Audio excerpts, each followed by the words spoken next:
Verse for opening a sutra.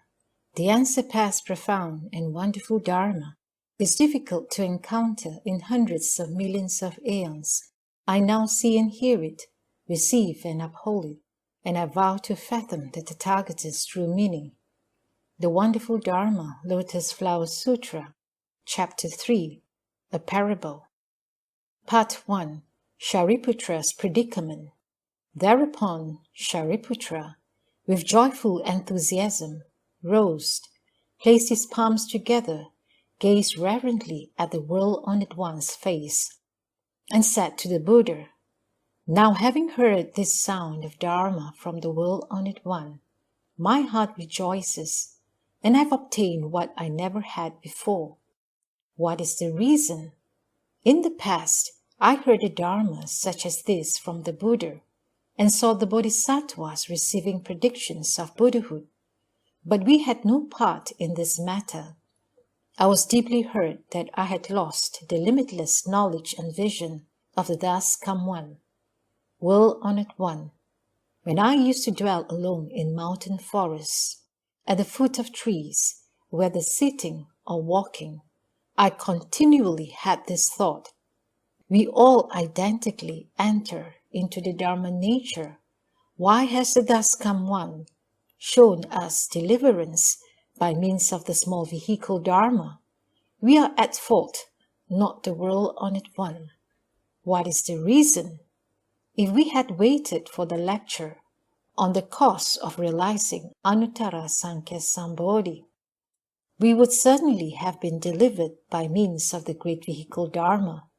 But we did not understand that expedient devices are spoken in accord with what is appropriate. Therefore, when we first heard the Buddha Dharma, upon encountering it, we immediately believed, accepted, and considered it, and attained realization.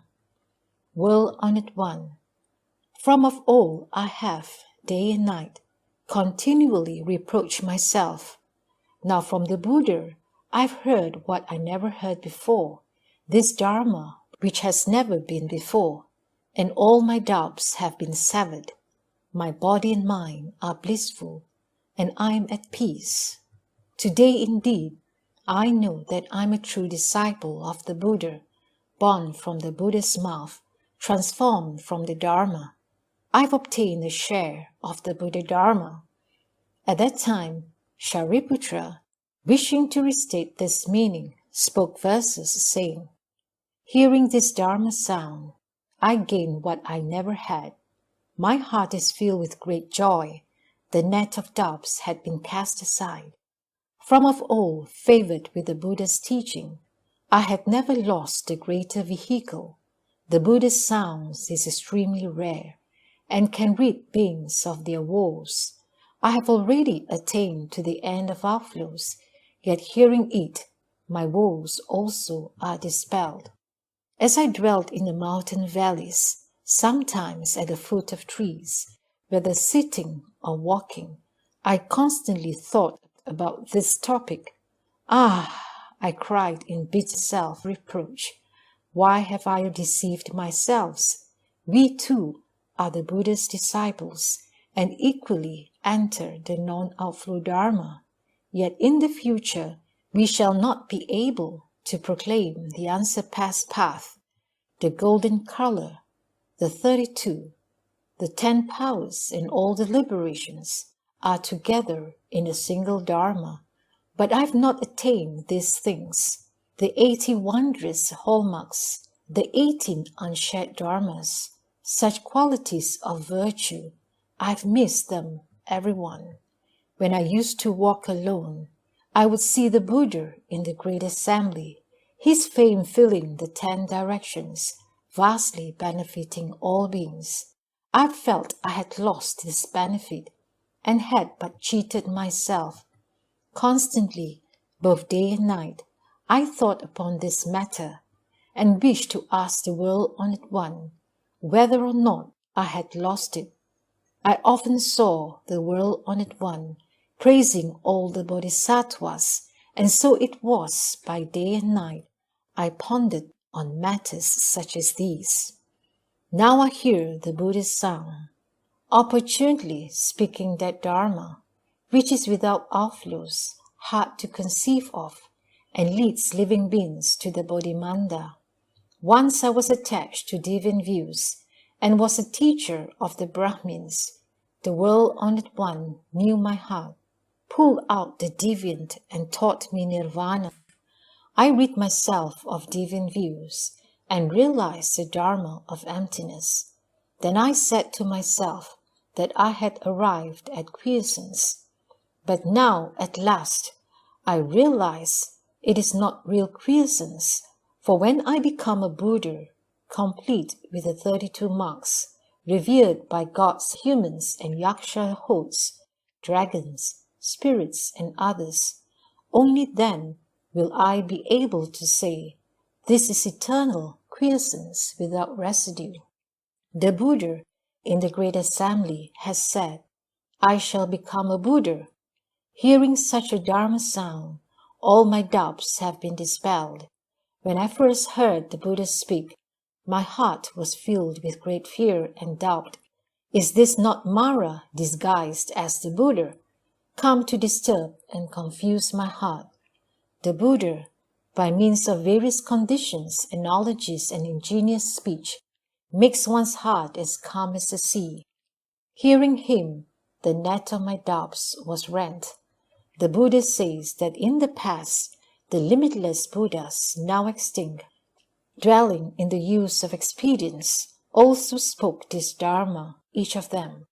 The Buddhas of the present and future, their numbers without limit, also use expedience to expound Dharma such as these, just as now the world-honored one, from birth until his leaving home, his attaining the way and turning the Dharma wheel, also speaks by means of expedience. The world-honored one speaks of the real path. The evil one does no such thing. Hence I know for certain this is not the demon posing as the Buddha. Because I had fallen into a net of doubts, I said it was the doings of the demon. Hearing the Buddha's compliant voice, profound, far-reaching, subtle and fine, proclaiming wide the clear, pure Dharma, great is the joy within my heart.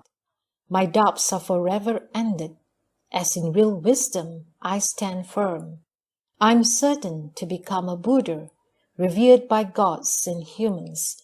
I shall turn the unsurpassed wheel of Dharma to teach and transform bodhisattvas. Part 2. Shariputra's Prediction. At that time, the Buddha told Shariputra, I, now, amidst the great assembly of gods, humans, Shramana, Brahmins, and others, declare that in a distant past, in the presence of 20,000 kotis of Buddhas, for the sake of the unsurpassed way, I have constantly taught and transformed you. You, throughout the long night, have followed me and received my instructions. I've used expedient devices to guide you to be born within my Dharma. Shariputra, in the past, I taught you to resolve yourself on the Buddha way, but you have completely forgotten this, and so you say of yourself that you have already attained quiescence. Now again, wishing you to recall the path you have practiced according to your past vows, I, for the sake of the hearers, speak this great vehicle sutra by the name of the wonderful Dharma, Lotus Flowers, a Dharma for instructing bodhisattvas of whom the Buddhas are protective and mindful.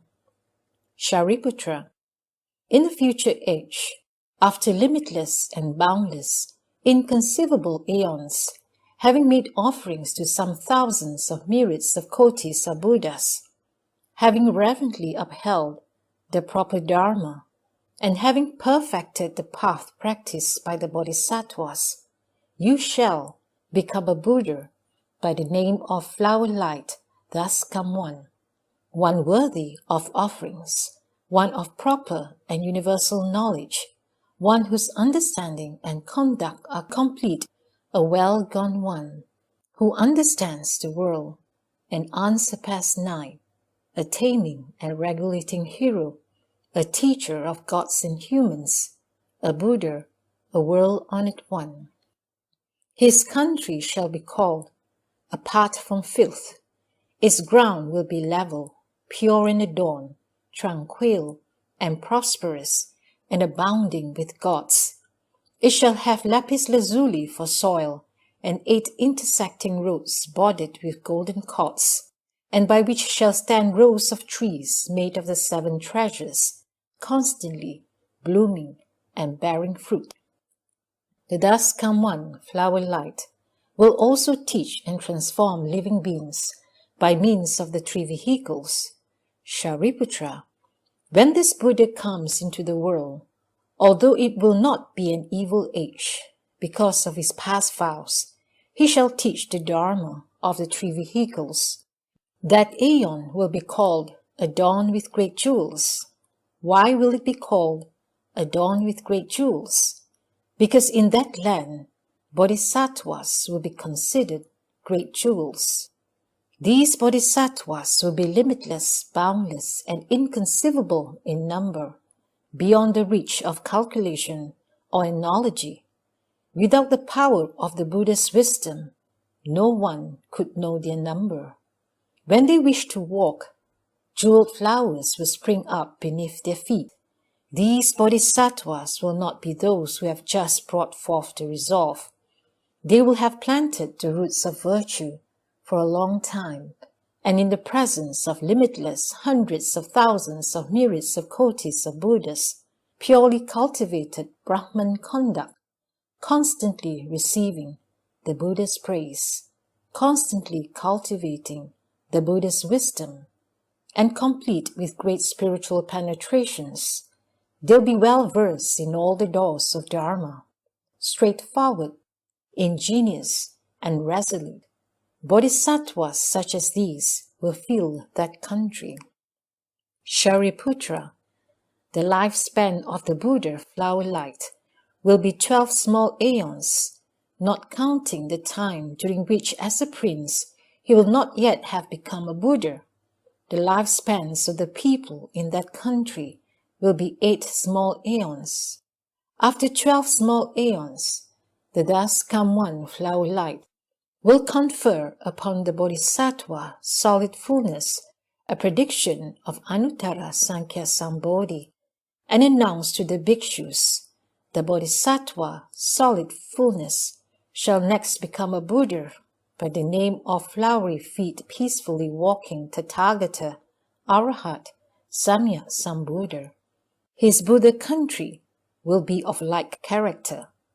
Shariputra, when the Buddha flower light has passed into quiescence, the proper Dharma age shall dwell in the world for 32 small aeons. The Dharma image age shall dwell in the world also for 32 small aeons. At that time, the world-honored one, wishing to restate this meaning, spoke verses saying, Shariputra, in the future age shall become a Buddha, honored and all-wise, by the name of flower light, who will save limitless multitudes. Having made offerings to countless Buddhas, and having perfected the Bodhisattva conduct, the 10 powers and other meritorious qualities, he shall certify to the unsurpassed way. When limitless aeons have passed, there shall be an aeon named adorned with great jewels, and a world by the name of apart from filth, being pure and without flaw, with lapis lazuli as its ground, and its roads bordered with golden cords, with multicolored trees made of 7 treasures, which constantly bloom and bear fruit. The bodhisattvas in that land will be always firm in mindfulness, with spiritual penetrations and paramitas, all thoroughly perfected. In the presence of countless Buddhas, they'll have well learned the Bodhisattva way. Great knights such as these shall have been transformed by the Buddha flower light. That Buddha, when still a prince, shall renounce his land and worldly glory, and in his final body leave home to realize the Buddha way. The Buddha flower light shall dwell in the world for a lifespan of 12 small aeons. The people of his land shall live for 8 small aeons. When that Buddha has passed into quiescence, the proper Dharma shall remain in the world for 32 small aeons, widely saving living beings. When the proper Dharma has vanished, the Dharma image age shall remain for 32. The Sharira shall be distributed widely for the offerings of gods and humans. The deeds of the Buddha flower light shall be such as these: that sagely honored one, twice complete, shall be supreme and beyond compare, and he is just you, yourself. It is fitting that you do rejoice. Part 3. The Parable. At that time, the fourfold assembly of bhikshus, bhikshunis, upasakas, and upasikas, as well as the great multitude of yakshas, Gandharvas, Asuras, Garudas, Kinnaras, Mahoragas, and so forth, seeing Shariputra in the presence of the Buddha, receive a prediction for Anuttara Sankhya Sambodhi, greatly rejoiced in their hearts and leapt for unbounded joy. Each removed his upper garment and presented it as an offering to the Buddha. Shakro Devanang Indra and to the Brahma Heaven King, together with countless gods, also made offerings to the Buddha of heavenly wonderful garments, heavenly Mandarava flowers, and Maha Mandarava flowers, and so forth. The heavenly garments they tossed aloft remain in empty space and whirl around. Then all at once in empty space, hundreds of thousands of myriads of kinds of heavenly music began to play, and there fell a rain of heavenly flowers. As they uttered these words, long ago in Varanasi, the Buddha first turned the wheel of Dharma. Now he turns again that unsurpassed, magnificent Dharma wheel. At that time, all the gods, wishing to restate this meaning, spoke the following verse. Long ago, in Varanasi, you turned the Dharma wheel of 4 truths, discriminatingly speaking of the Dharmas, the production and extinction of 5 heaps. Now again, you turn that wondrous, unsurpassed great wheel of Dharma. This Dharma is deep and recondite, and few are those who can believe it. We from of old have often heard the world-honored one speak, but never have we heard such Dharma, so deep, wondrous, and supreme. The world-honored one has spoken the Dharma, and we rejoice accordingly. As the greatly wise Shariputra now receives the honored one's prediction, we too are like this, and will surely become Buddhas throughout all the worlds most honored and supreme. The Buddha's way is inconceivable, taught expediently, according to what is fitting. May all of our blessed karma in this life and in lives gone by, and the merit and virtue gained from seeing the Buddha, be dedicated to the Buddha way. At that time, Shariputra spoke to the Buddha, saying, World-honored one, I now have no further regret, having received from the Buddha a prediction for Anuttara Sankhya Sambodhi. But the 1200 whose hearts have attained self-mastery and who formerly dwelt in the stage of study were constantly taught by the Buddha, who said, My Dharma can enable one to separate from birth, old age, sickness, and death, and attain to ultimate nirvana. Both those who study and those beyond study alike have separated from the view of self, the views of existence and non-existence, and so forth, and claim that they have attained nirvana. Yet now, hearing from the world-honored one, that which they have never heard before, they have all fallen into doubt and delusion. Good indeed, well-honored one, I hope that you would, for the sake of the fourfold assembly, speak of these causes and conditions, to free them of their doubts and regrets. At that time, the Buddha told Shariputra, "Have I not said before that all Buddhas, well-honored ones, speak the Dharma by means of various causes and conditions, parables, phrases, and expedient devices, all for the sake of Anuttara Sankhya Sambodhi. All of these teachings are for the sake of transforming bodhisattvas. However, Shariputra, I shall now again make use of a parable in order to further clarify the principle, for all those who are wise gain understanding through parables. Shariputra, suppose that in a country, a city, or a village, there is a great elder, aged and worn, of limitless wealth, possessing many fields, houses, and servants. His house is spacious and large, having only one door, but with a great many people, 100, 200, even 500 of them dwelling within it. Its halls and chambers are decaying and old. Its walls are crumbling. The pillars are rotting at their bases. The beams and ridgepoles are toppling dangerously. All at once throughout the house, a fire breaks out, setting the house ablaze. The eldest sons, 10, 20, even 30 of them are inside the house.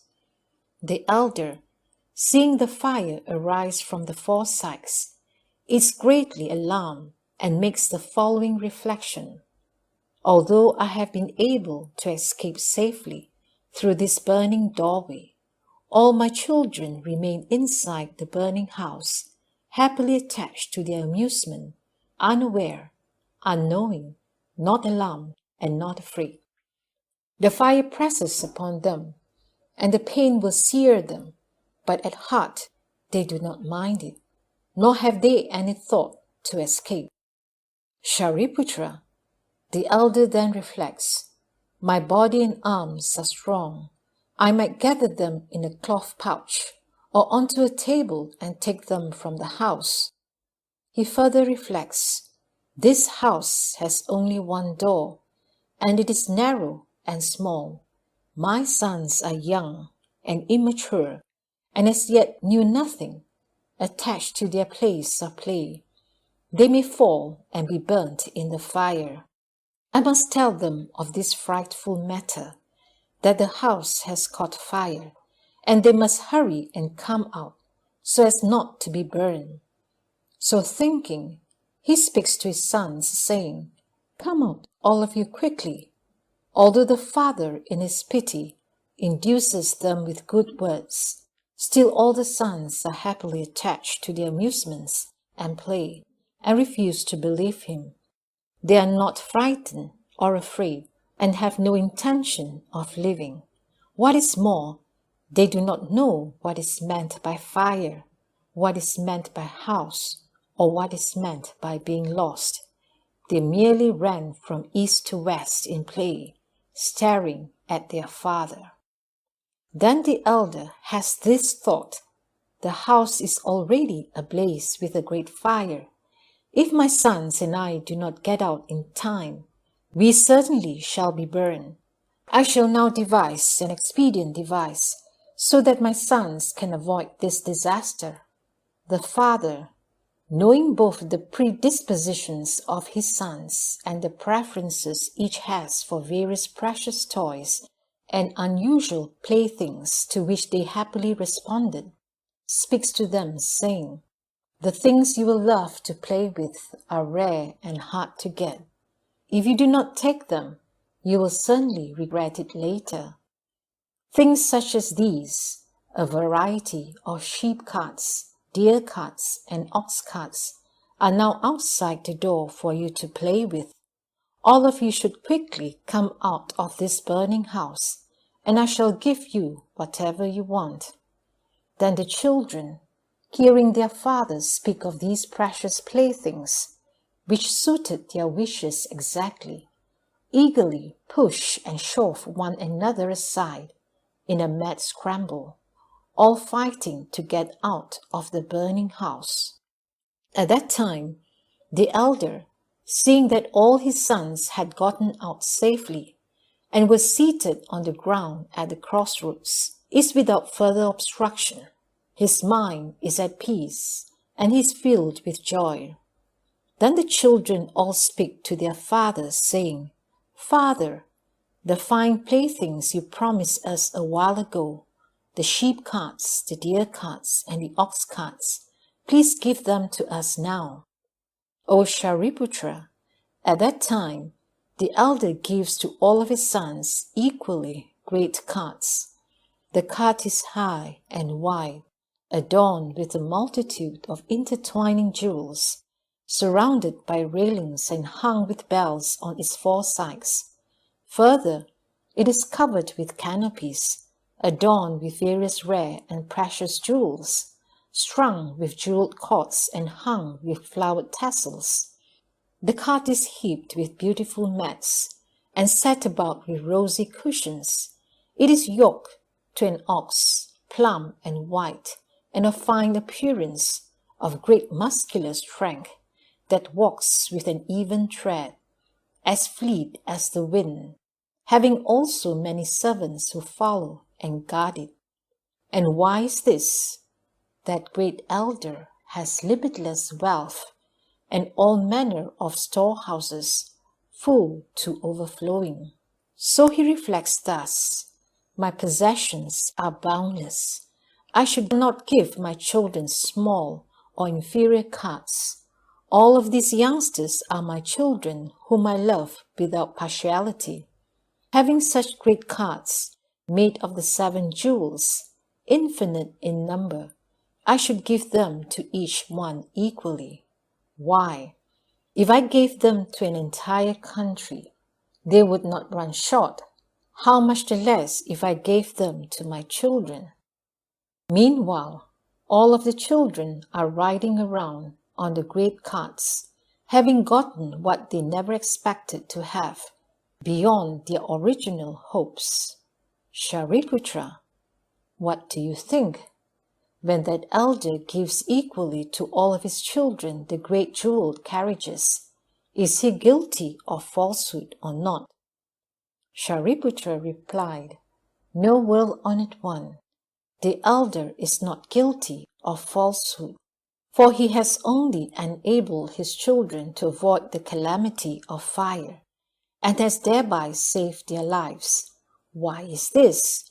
In saving their lives, he has already given them a fine plaything. How much the more so his setting up of expedients to save them from the burning house? Well-honored one, if that elder had not given them even so much as a single small cart, he still would not have been speaking falsely. Why? Because the elder previously had this thought, I will use expedients to lead my children out.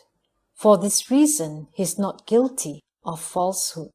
He is even less guilty since, knowing his own wealth to be limitless and wishing to benefit all his children, he gives to them equally great carts.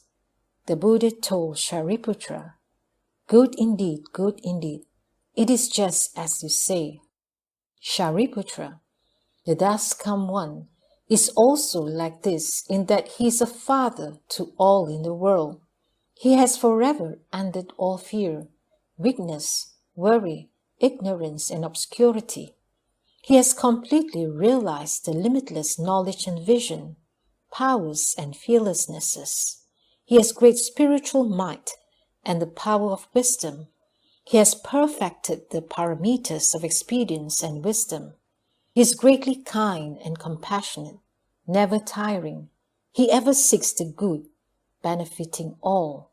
Thus, he is born in the 3 realms, which are like a burning house in order to save living beings from the fires of birth, old age, sickness and death, grief, misery, stupidity, dullness, and the three poisons. He teaches and transforms them, leading them to the attainment of Anuttara Sankhya Sambodhi. He sees all living beings are scorched by birth, old age, sickness, death, grief, and misery. They undergo various sufferings because of the five desires, wealth, and profit. Further, because of their clinging and grasping, they presently undergo a mass of sufferings, and in the future will undergo sufferings in the hells among the animals or hungry ghosts. If born in the heavens or among human beings, they will suffer poverty and distress, the suffering of being separated from what one loves, the suffering of being joined together with what one hates, and all the various sufferings such as these. However, living beings sunk in morass joyfully spot, unaware, unknowing, unalarmed, and unafraid. They do not grow satiated, nor do they seek liberation. In the burning house of the three realms, they run about from east to west. Although they encounter tremendous sufferings, they are not concerned. Shariputra, having seen this, the Buddha further thinks, I am the father of living beings. I should rescue them from these sufferings and difficulties and give them the limitless and boundless joy of the Buddha wisdom to play with. Shariputra, the thus come one further thinks, if I merely use spiritual power and the power of wisdom and cast aside expedience, praising for all living beings the power of the thus come one's knowledge and vision, powers and fearlessnesses, living beings will not be able to be saved in this way. Why is this? All of these living beings have not yet escaped birth, old age, sickness, death, grief, and misery. They are being scorched in the burning house of the three realms. How could they understand the wisdom of the Buddha? Shariputra, just as that elder, although he had a powerful body and arms, did not use them, but merely applied expedients with diligence to save all the children from disaster in the burning house, and afterwards gave to each of them a great cart adorned with precious jewels. In the same way, the thus come one, although he has powers and fearlessnesses, does not use them. He merely uses wisdom and expedience to rescue living beings from a burning house of the three realms, speaking to them of three vehicles, those of Hira, Pachika Buddha, and Buddha. As he says to them, all of you should take no pleasure in dwelling in the burning house of the three realms. Do not lust after vulgar and evil forms, sounds, smells, tastes, and tangible objects. If you attach to them greedily and give rise to love for them, you'll be burnt. You should quickly escape the three realms and attain the three vehicles, the Hira, Pachika Buddha, and Buddha vehicles. I now give my pledge for this, and it shall never be proved false. You need only diligently and vigorously cultivate. The thus come one, using these expedient means, leads all living beings. He further says, you should all know that the dharmas of the three vehicles have been praised by the sages. They'll make you free, unbound, and self-reliant. Riding on these three vehicles, by means of non-outflow routes, powers, enlightenments, ways, dhyanas, concentrations, liberations, samadhis, and so on, you shall amuse yourselves and attain limitless peace and joy.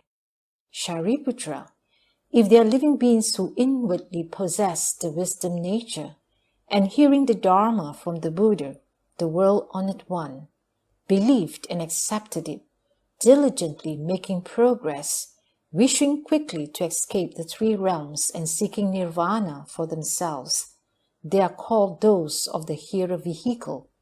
They are like the children who sought the sheep carts and thereby escape from the burning house.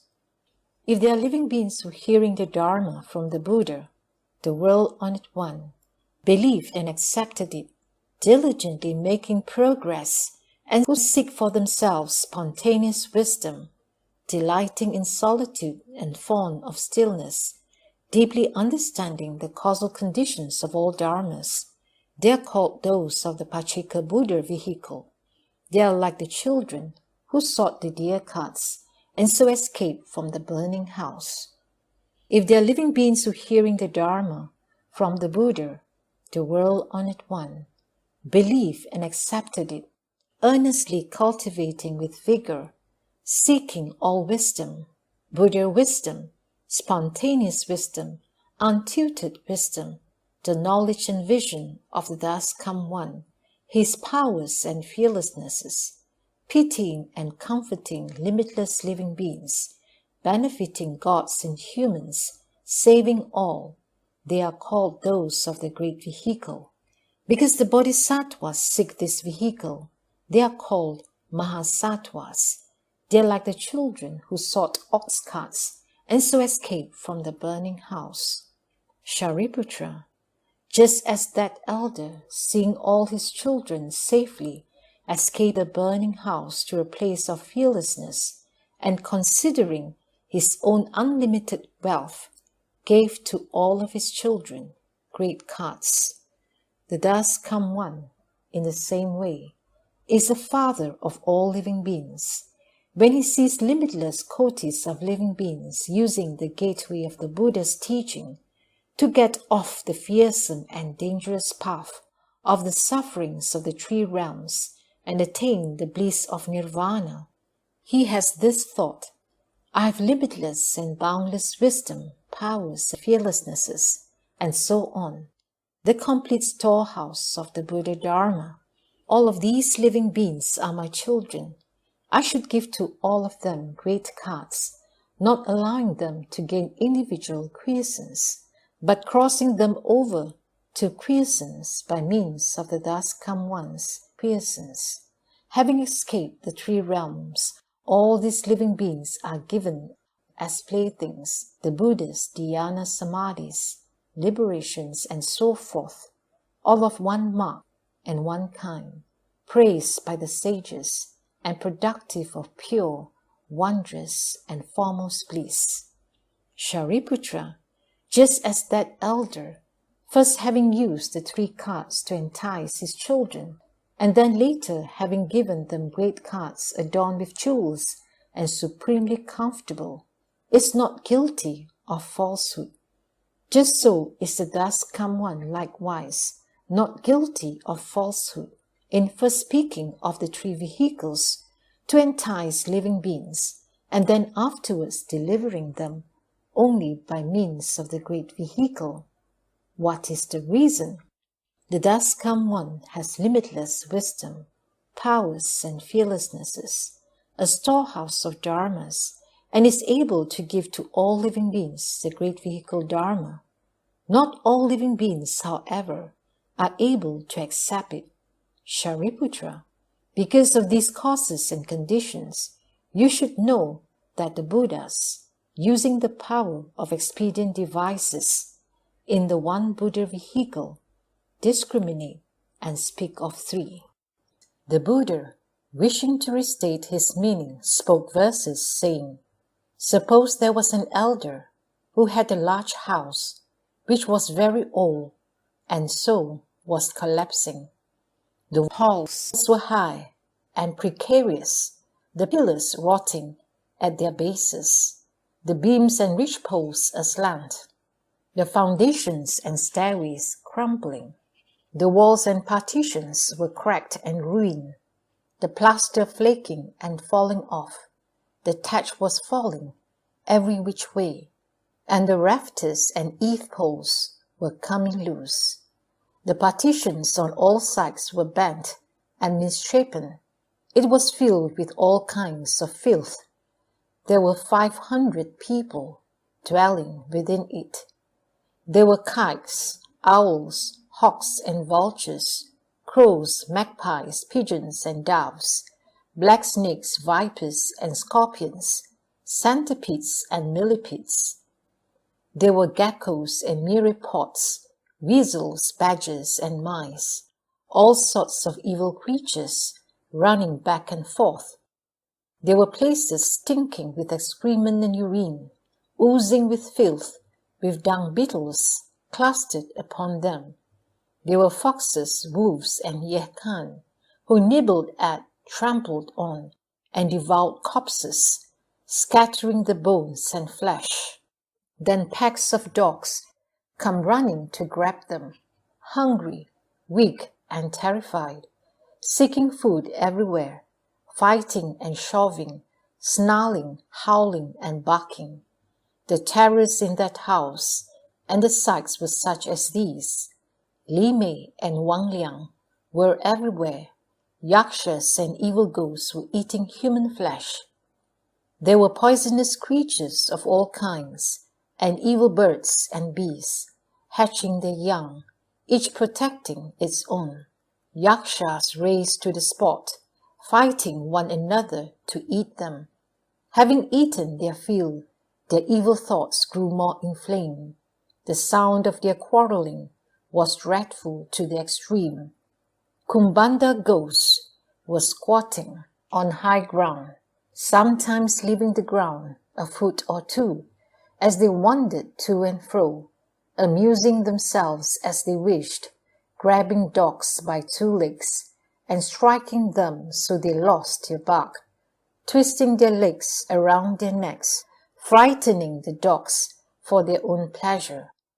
Further, there were ghosts, their bodies very tall and large, naked, black, and thin, always dwelling therein, emitting loud and evil sounds, howling in search of food. Further, there were ghosts with throats like needles. Again there were ghosts with heads like oxen, now eating human flesh, and then devouring dogs. Their hair was dishevelled. They were harmful, cruel, and dangerous. Oppressed by hunger and thirst, they ran about shouting and crying out. There were yakshas, hungry ghosts, and all sorts of evil birds and bees, frantic with hunger, facing the four directions, peeking out the windows. Such were the troubles and terrors beyond measure there. This old decaying house belonged to a man who had gone but a short distance, when before very long the rear rooms of the house suddenly caught fire. All at once all four sides were enveloped by raging flames. The beams, ridgepoles, rafters, and pillars shook and split with the sound of explosion, snapped apart and fell, as the walls and partitions collapsed and fell in. All the ghosts and spirits screamed loudly, while the hawks, vultures, and other birds, the kumbandas, and so forth, ran about in a panic, unable to get themselves out. Evil beasts and poisonous insects hid away in the holes and crevices, while the pisacha ghosts also dwelt therein, their blessings and virtues scanty. They were hard-pressed by the fire. They wrought harm on one another, drinking blood and eating flesh. As the packs of Yekan were already dead, monstrous evil beasts raced to devour them, while billows of stinking smoke permeated all four sides. Centipedes and millipedes and various kinds of poisonous snakes, burnt by the fire, fought to escape their holes. Kumbanda ghosts grabbed and ate them. Further, all the hungry ghosts, the tops of the heads aflame, tormented by hunger, thirst, and heat, ran about in terror and distress. So it was in that house, terrifying to the extreme, with dangers and conflagrations, a host of troubles, not just one. At that time, the owner of the house was standing outside the door, when he heard someone say, "All of your children a while ago in play, went into this house. Being young and ignorant, they delight in play and cling to amusements. Having heard this, the elder entered the burning house in alarm. Intending to save them from being burned, he warned his children of the host of disasters, the evil ghosts, the poisonous insects, and the spreading conflagration. A host of sufferings in succession are continuous without interruption. The poisonous snakes and vipers, and all the yakshas and kumbanda ghosts, yekhan, foxes and dogs, hawks, vultures, kites and owls, and varieties of centipedes, are frantic with hunger and thirst, and terrifying to the extreme. There are so many sufferings and troubles, so much increased by this great fire, but all the children without knowledge, although they heard their father's warnings, still clung to their amusements and sported without cease. At that time, the elder further had this thought, being like this, my children add to my worry and distress. Now in this house there is not a single thing in which to take pleasure, and yet all these children are intoxicated by their play, not heeding my instructions. They will be injured in the fire. Just then he thought to devise expedients. He said to the children, I have all kinds of precious playthings, fine carriages, wonderful, bejeweled sheep carts and deer carts and great ox carts, now right outside the door. So come out, all of you, for I have just for you had these carts made, just as you wish. You can play with them. When the children heard him speak of carriages such as these, they immediately raced out in a scramble to a clearing where they were then safe from harm. The elder, seeing that his children had escaped the burning house and was standing at the crossroads, sat on his lion's throne and rejoiced to himself, saying, Now I'm happy. All of these children were hard to bring into the world and raised. Stupid, young, and without knowledge, they went into this dangerous house, swarming with poisonous insects and fearful lime ghosts, ablaze with a great fire, raging on all sides. But all these children still clung to their amusements. I've now rescued them and saved them from disaster. Therefore, of all people, I'm the happiest.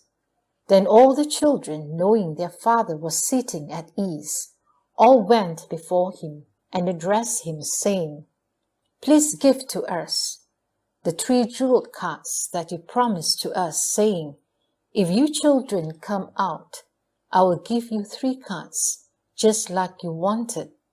Now the time has come. Please give them to us.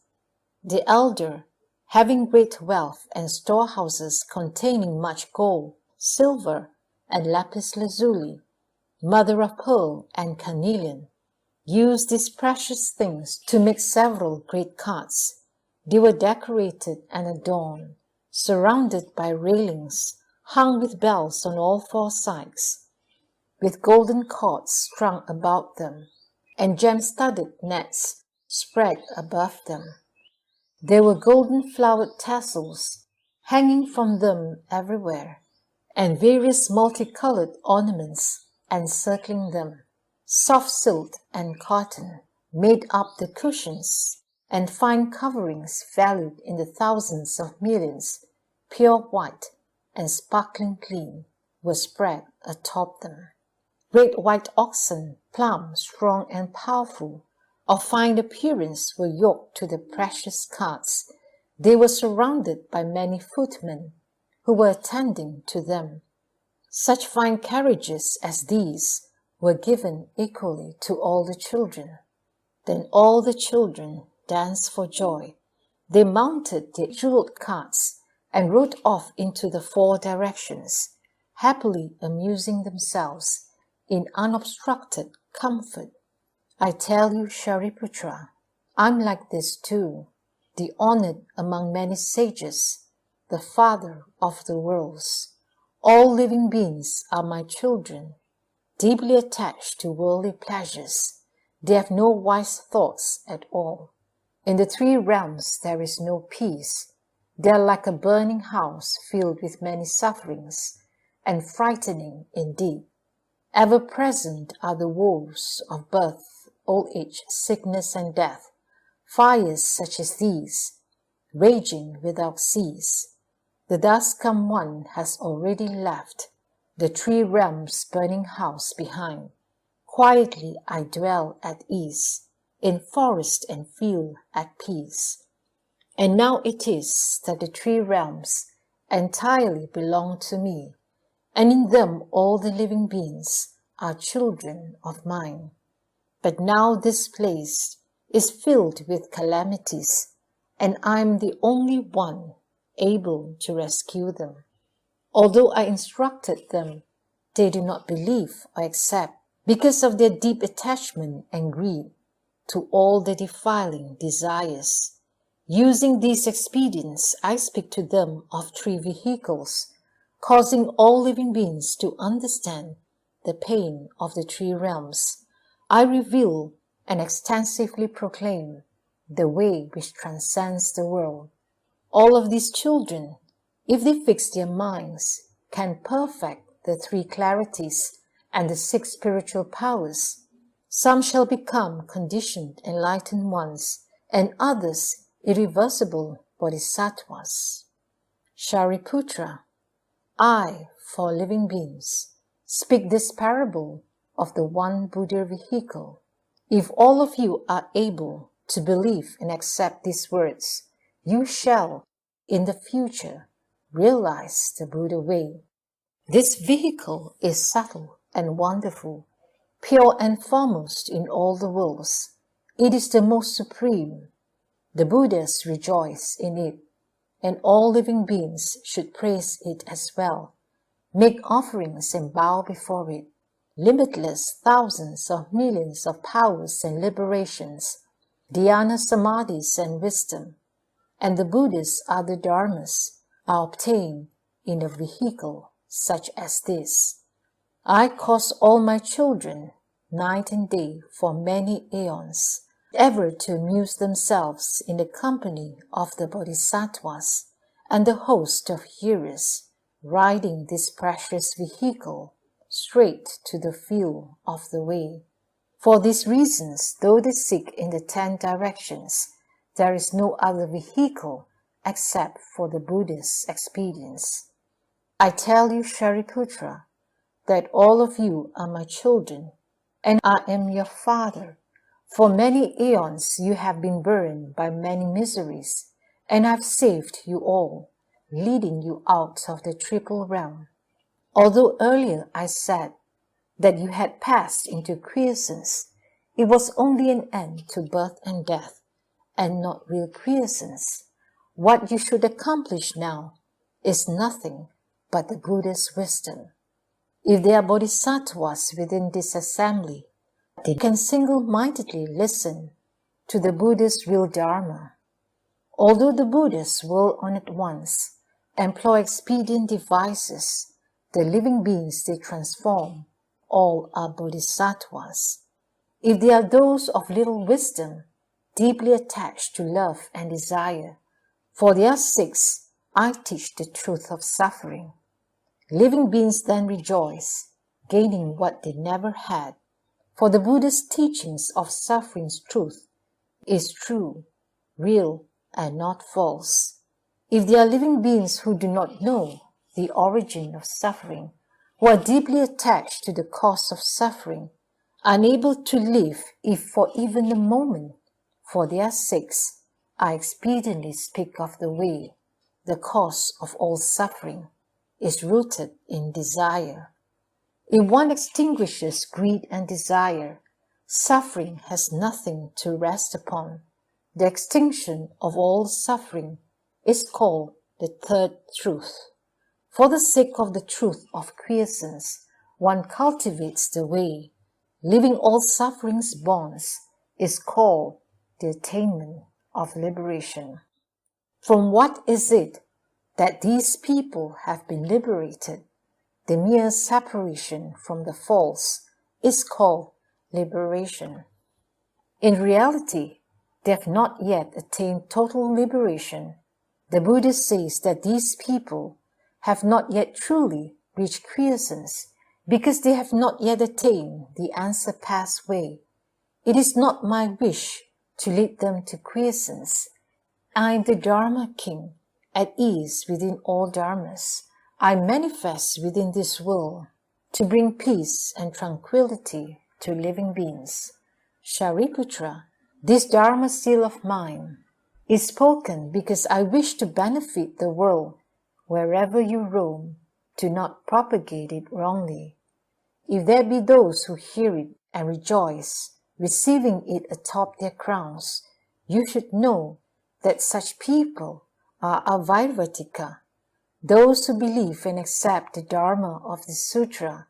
These people have already seen the Buddhas of the past, reverently making offerings and hearing this Dharma as well. Those who are able to believe what you say, they then see me and they see you, and also the Bhikshu Sangha, as well as all the Bodhisattvas. This Sutra of the Dharma flower is spoken for those of profound wisdom. When those of shallow understanding hear it, confused and deluded, they fail to understand it. The hearers, everyone, and the Pachika Buddhas find the contents of this sutra far beyond their powers. You, Shariputra, gain entry to this sutra by means of faith. How much the more so other hearers? Those hearers, because of their faith in the Buddha's words, comply with this sutra, but it is beyond the range of their own wisdom. Further, Shariputra, to the arrogant and lazy, and those who reckon the view of self, do not speak this sutra. Common folk of shallow understanding, deeply attached to the 5 desires, hearing it will fail to understand. Do not speak it to them either. If there be those who do not believe and who slander this sutra, they thereby sever all worldly Buddha seeds. Or if with a scowl they harbor doubts and delusions, you should listen now as I speak of the offense retribution, whether a Buddha is in the world or has entered into quiescence. If there be those who slander a sutra such as this one, who seeing others read or recite it, copy it out or uphold it, scorn, despise, hate and envy them, and harbor grudges against them. As to their offense retribution, listen now once again. These people at life's end will enter the Avicii hells for an entire aeon. At the aeon's end, born there again, in this way they will revolve through uncountable aeons. When they escape from the hells, they shall take the bodies of animals, such as dogs of Yehkan, tall and emaciated, mottled, black and scabbed, repulsive to others. Further, by human beings, they'll be hated and scorned, always suffering from hunger and thirst. Their bones and flesh will be withered up. During their lives, they'll be pricked by poisonous thorns. When dead, they'll be buried under tiles and stones. They suffer this offense retribution because they have severed their Buddha seeds. They may become camels or they may be born among asses, always carrying heavy burdens and beaten with sticks and whips, thinking only of water and grass and knowing nothing else. They suffer retribution such as these because of slandering this sutra. Some may become Yehkan, entering villages, their bodies covered with scabs and sores, and also missing an eye, beaten and stoned by young children, undergoing all this pain, even to the point of death. Having died in this manner, they are then reborn as huge serpents, their bodies as long as 500 yojanas. Deaf and stupid without feet, they writhe about on their stomachs, stung and eaten by many small insects. Undergoing suffering day and night without respite, they suffer such retribution for having slandered this sutra.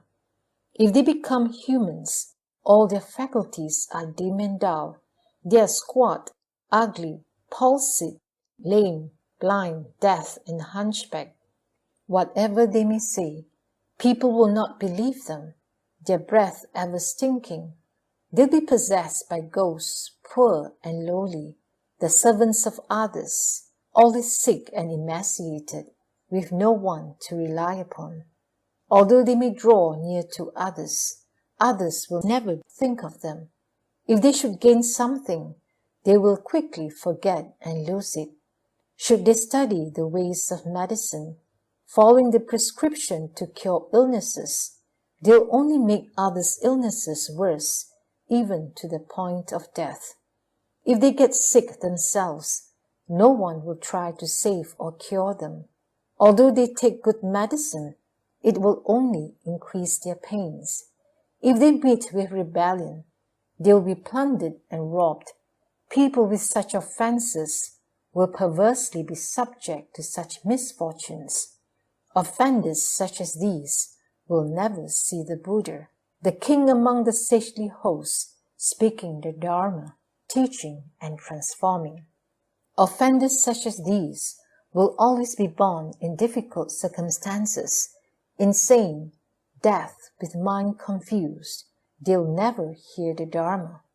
Throughout aeons as countless as the Ganges river sand, they'll be born deaf and dumb, with all their faculties incomplete. They'll always dwell in the house, roaming there as if in pleasure gardens, or born in the other evil paths, which they will take as their house and home. Among camels, asses, pigs, and dogs, these are the places they will walk. They undergo such retribution because of slandering the sutra. If they become humans, they'll be deaf, blind, and dumb, poor and decrepit, yet adorning themselves therewith, swollen with water, or else dehydrated with scabs and boils, and other such illnesses. They will clothe themselves. Their bodies will always stink of filth and impurity. Deeply attached to the view of self, their hatred shall only increase. Ablaze with sexual desire, they are no different than birds or beasts. They'll suffer such retribution for having slandered this sutra. I tell you, Shariputra, were I to speak of the offenses of those who slander this sutra, I would not finish to the end of an aeon. For these reasons I expressly tell you, do not speak this sutra among those who have no wisdom. If there are those with keen faculties and wisdom, which clearly comprehends, with much learning and a strong memory, who seek the Buddha's path, for people such as these, you may speak it. If there are those who have seen in the past hundreds of thousands of millions of Buddhas, who have planted wholesome roots, who have deep and firm minds, for people such as these, you may speak it. If there are those who are vigorous, ever cultivating minds of compassion, not sparing body or life, for them you may speak it. If there are those who are reverent without any other thoughts, who have left the common stupid folk, who dwell alone in mountains and marshes, for people such as these, you may speak it. Further, Shariputra, if you see people who have cast aside bad-knowing advisers and draw near to good friends, for people such as these, you may speak it. If you see disciples of the Buddha holding precepts as purely as pure bright jewels, for people such as these, you may speak it. If there are those who have no hatred, who are straightforward and gentle, always merciful to all beings, and reverent of all Buddhas, for people such as these, you may speak it. Further, if the Buddha's disciples who in the great assembly, with minds clear and pure, use various causal conditions, parables, and phrases to speak the Dharma without obstruction, for people such as these, you may speak it. If there are bhikshus who, for the sake of all wisdom, seek the Dharma in the four directions, with palms together receiving it atop the crown, who delight only in receiving and upholding the canon of great vehicle sutras, refusing to accept so much as a single line from another scripture, for people such as these, you may speak it. If there be those who, with mind intent, seek the Buddhist shariras, or who likewise seek the sutras, and attaining them, hold them atop their crowns, such people will never again resolve to seek other sutras, nor ever have the thought to seek the writings of outside ways. For people such as these, you may speak it. I tell you, Shariputra, were I to speak of the characteristics of those who seek the Buddha's path, exhausting aeons, I would not finish. People such as these can believe and understand, and for their sake you should speak the wonderful Dharma, Lotus Flower Sutra.